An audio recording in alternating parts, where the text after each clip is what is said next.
এই যে ব্যক্তিকে আপনারা নরমাল সাদা শার্ট এবং প্যান্ট পরে আদালত চত্বর থেকে হেঁটে আসতে দেখছেন, এর নাম হচ্ছে লুৎফুজ্জামান বাবর। যিনি ছিলেন বিএনপির সাবেক স্বরাষ্ট্র প্রতিমন্ত্রী।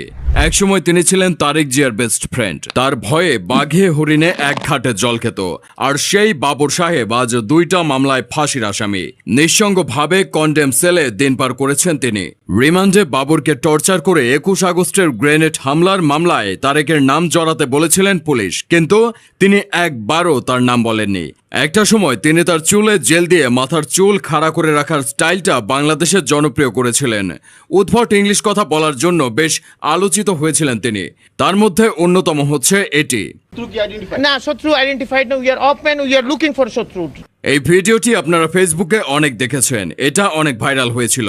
সেই সময় এই কথার জন্য তিনি অনেক সমালোচিত হয়েছিলেন। তবে বর্তমান স্বরাষ্ট্র মন্ত্রণালয় যেরকম মিডিয়ার উপর হস্তক্ষেপ করে, কিন্তু লুৎফুজ্জামান বাবর, যিনি স্বরাষ্ট্র প্রতিমন্ত্রী থাকাকালীন কখনোই মিডিয়ার উপর হস্তক্ষেপ করেননি। পত্রিকা কিংবা টিভি মিডিয়াতে কথা বলার স্বাধীনতা ছিল। 2018 সালে তার যেদিন ফাঁসির রায় দিয়েছিলেন আদালত, সেই দিনই ছিল লুৎফুজ্জামান বাবরের জন্মদিন। কারাগারে থেকেও তিনি দিন দিন আরও জনপ্রিয় হয়ে উঠেছেন। আজকে আমরা জানব লুৎফুজ্জামান বাবরের জীবনী সম্পর্কে। লুৎফুজ্জামান বাবর জন্মগ্রহণ করেন 1958 সালের 10 অক্টোবর নেত্রকোনা জেলার মদন উপজেলায়। তার শৈশব কাটে ঢাকার মগবাজার এলাকায়। তার পিতা একে লুৎফুর রহমান, তিনি ছিলেন মূলত একজন সাবেক পুলিশ কর্মকর্তা। মা জোবাইদুর রহমান ছিলেন একজন গৃহিণী। 4 ভাই ও 3 বোনের মধ্যে লুৎফুজ্জামান বাবর ছিলেন তৃতীয়। যতদূর শোনা যাচ্ছে তিনি ছোটবেলা থেকেই একটু ক্যাডার টাইপের ছিলেন, যার ফলে তিনি নাকি ম্যাট্রিক পাশও করতে পারেননি। আবার অনেকে বলে তিনি নাকি ইন্টারমিডিয়েট পর্যন্ত পড়াশোনা করেছেন। সে সময় তিনি গঠন করেছিলেন নিজস্ব একটি ব্যান্ড গানের গ্রুপ। কথিত আছে যে লুৎফুজ্জামান বাবর 1980-র দশকে ঢাকা বিমানবন্দর কেন্দ্রিক ব্যবসা শুরু করেছিলেন।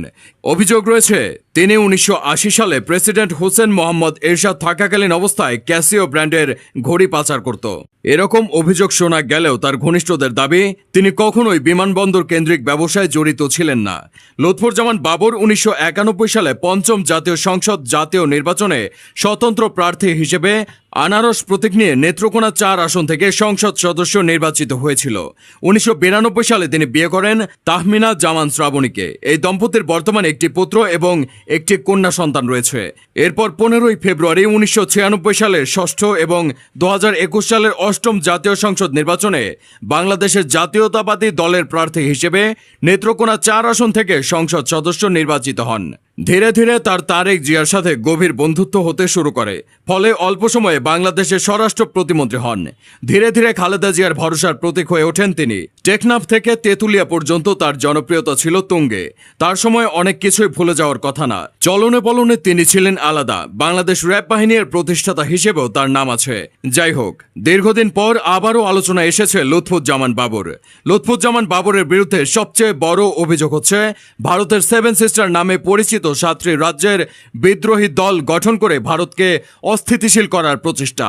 এমনকি চীন ও পাকিস্তান মিলে ভারতের যতটা ক্ষতি করতে পারেনি, তিনি একাই তার চেয়ে বেশি ক্ষতি করার চেষ্টা করেছিলেন। একসময়ের জাতীয়তাবাদী দলের প্রভাবশালী স্বরাষ্ট্র প্রতিমন্ত্রী লুৎফুজ্জামান বাবর 17 বছর কারাগারে রয়েছে। তাকে সর্বশেষ জনসম্মুখে দেখা গিয়েছিল 2021 সালের অক্টোবরে দোদকের একটি মামলায়। আদালতে হাজিরা দেওয়ার সময় তাকে দেখা গিয়েছিল। এখন তিনি কেরানীগঞ্জের ঢাকা কেন্দ্রীয় কারাগারে রয়েছেন। ফাঁসির রায়ের চূড়ান্ত নিষ্পত্তির সময় গুনছেন। প্রিয় দর্শক, আপনি যদি বাবরের মুক্তি চান তাহলে কমেন্টে #বাবর লিখে দিন। অন্তর্বর্তী সরকারের শপথের 2 দিন আগে ভারতের সংবাদ মাধ্যম এনডিটিভিতে দেওয়া সাক্ষাৎকারে নোবেল বিজয়ী ডক্টর মোহাম্মদ ইউনুস বলেন, ছাত্র আন্দোলনের কারণে বাংলাদেশের চলমান অস্থিতিশীল অবস্থা নিয়ন্ত্রণ করা না গেলে সেটার প্রভাব গিয়ে পড়বে মিয়ানমার, ভারত সহ ভারতের 7 সিস্টারে। তার এই বক্তব্যের পর হঠাৎই সামাজিক যোগাযোগ মাধ্যমে লুৎফুজ্জামান বাবরকে নিয়ে আলোচনা করতে শুরু করে। ডক্টর ইউনুস যে 7 সিস্টার কথা বলেন সেটা আসলে কি? কেনই বা বাংলাদেশে অস্থিরতা তৈরি হলে 7 সিস্টারে তার প্রভাব পড়বে? চলুন তার বিস্তারিত জেনে নেওয়া যাক। ভারতের অরুণাচল প্রদেশ, আসাম, ত্রিপুরা, নাগাল্যান্ড, মণিপুর, মিজোরাম ও মেঘালয়, এই 7টি রাজ্যকে একত্রে 7 সিস্টার বলা হয়ে থাকে। অনেকে মনে করেন লুৎফুজ্জামান বাবর ভারতের সরকারের কাছে একটা আতঙ্কের নাম। লুৎফুজ্জামান বাবর সেভেন সিস্টার্সকে বিদ্রোহী দল বানিয়ে ভারতকে অস্থিতিশীল করতে চেয়েছিলেন। 2004 সালে তিনি 10 ট্রাক ভর্তি অস্ত্র, গোলাবারুদ, রকেট লঞ্চার ইত্যাদি ভারতে পাঠাতে চেয়েছিল। তখন তারা নিজেদের দেশে গৃহযুদ্ধে অবতীর্ণ ছিল। অরুণাচল প্রদেশ, আসাম, ত্রিপুরা, নাগাল্যান্ড, মণিপুর, মিজোরাম ও মেঘালয়কে মূল ভারত থেকে আলাদা করতে চেয়েছিল তিনি। আর সেখানে আন্দোলনকারীদের 10 ট্রাক অস্ত্র সরবরাহ করতে চেয়েছিলেন এই বাবর, কিন্তু শেষ পর্যন্ত তা করতে পারেননি। সে সময় যদি এই অস্ত্রগুলো ভারতে প্রবেশ করত, তাহলে ভারতের পরিস্থিতি কেমন হতো তা ভাবতেই গা শিউরে ওঠে। তিনি ছিলেন এমন একজন ব্যক্তিত্ব যিনি ভারতকে হুমকি দিয়েছিলেন। তখন বাংলাদেশের কেউই এই সাহস দেখায়নি, এমনকি এখন পর্যন্ত বাংলাদেশের এমন সাহস কারোরই হয়নি। 10 ট্রাক অস্ত্র মামলাটি হয়তো অনেকেই ভুলে গেছেন, কিন্তু সেই সময়ে উদ্ধারকৃত অস্ত্রের আনুমানিক মূল্য ছিল প্রায় 27,000 কোটি টাকা। অনেকেই মনে করেন যে সময় তিনি স্বরাষ্ট্রমন্ত্রী ছিলেন এবং এই অস্ত্রগুলো যদি ভারতে ঢুকতো, তাহলে আজকে ভারতের সেভেন সিস্টার হয়তো অক্ষতই থাকতো না।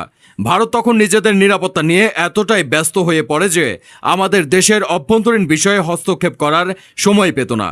ফলে হয়তো আমাদের দেশকেও 17 বছর এই দুঃশাসন সহ্য করতে হতো না। তার সেই বিখ্যাত ডায়লগ, উই আর লুকিং ফর শত্রুজ, যা আজও অনেকে ভুলতে পারেনি। 2001 থেকে বিএনপি নেতৃত্বাধীন জোট বাংলাদেশ সরকার গঠন করার পর যে কয়েকজন ব্যক্তি প্রবল ক্ষমতাবান হয়ে ওঠেন, তাদের মধ্যে লুৎফুজ্জামান বাবর ছিলেন অন্যতম। 3 অক্টোবর 2010 সালে 10 ট্রাক অস্ত্র মামলায় অ্যারেস্ট করা হয় বাবরকে। এই মামলায় তাকে মৃত্যুদণ্ড দেওয়া হয়। খালেদা জিয়া সরকারের সময় প্রবল অস্বস্তি তৈরি হয়েছিল এই 10 ট্রাক সমপরিমাণ অস্ত্র উদ্ধারের বিষয়টি। 10 ট্রাক অস্ত্র উদ্ধারের আগে থেকে বিএনপি সরকারের সঙ্গে ভারত সরকারের সম্পর্ক খুব একটা ভালো যাচ্ছিল না। এর মূল কারণ ছিল নিরাপত্তার সমস্যা। ভারতের উত্তর পূর্ব অঞ্চলের 7টি রাজ্যে নিরাপত্তা নিয়ে বেশ চিন্তিত ছিল। ভারতের অভিযোগ ছিল দেশটির উত্তর পূর্বাঞ্চলে বিদ্রোহী গোষ্ঠীগুলোকে উস্কানি দিচ্ছে বিএনপি সরকার।